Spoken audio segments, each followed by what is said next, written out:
Well, girls, we all know that while ovarian cancer might not be the most common cancer in women, it is one of the most deadly.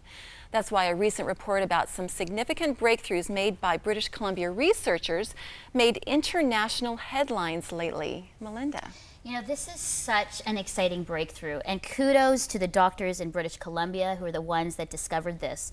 But I mean, first of all, to give some background about ovarian cancer, you know, what Anne, you were saying, it's relatively rare. Only about 26, and I don't want to say only, but 2,600 women in Canada are diagnosed with ovarian cancer each year.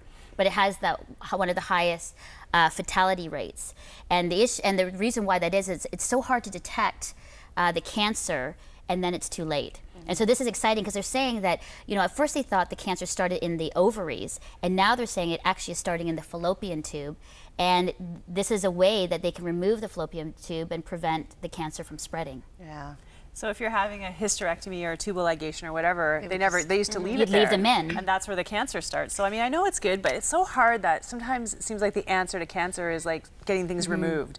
You know, like if you have breast cancer, just remove your breasts. And you know, I had a friend who had quite a severe case of breast cancer. She was thinking about getting her ovaries removed, because at the time that was their wisdom. If you think that you are susceptible, which she did, she had the gene for ovarian cancer, now do I just get them removed as a preventative measure when it's your life? You know, it's going to save your life, But this is the other thing, though, Cheryl, is that a lot of it is genetics. And why they say this is that, you know, in some of the reports that have come out, you know, mothers, grandmothers have had it. So some of the women are saying this is a preventative measure because I know genetically that I will be getting ovarian cancer, so I'm going to make steps. And it's difficult. We're not saying this is easy, but this is a breakthrough, realizing that it actually starts in the fallopian tube forming in the cancer there. And with it's the fifth deadliest. Fifth deadliest in women. Right, and so to know that you kind of have some sort of ownership over that, you know, knowing that you can kind of control this or do something about it, I think is ownership for women, in that we have some sort of an answer that will help us in solving this problem. And like you said, while it's not the most common cancer in women,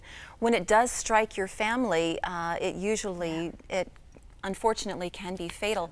I know that ovarian cancer is what took the life of my father-in-law's mother, David Mains's mother.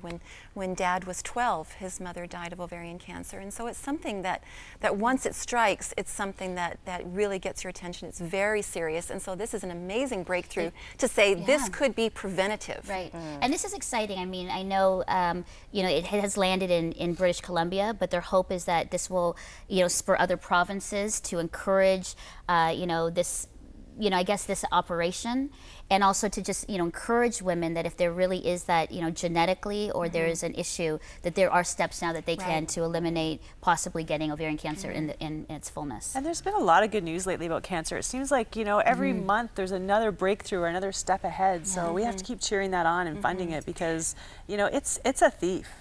When cancer strikes. And you're right. I mean, all throughout the year, there's been walks and bike rides and runs for cancer. And I think that, you know, for all of us, we should get behind these and really, you know, support, you know, the research and support many families that are dealing with it. So I think and take care of our own bodies too, so that, you know, hopefully down the road that's not something we're facing, because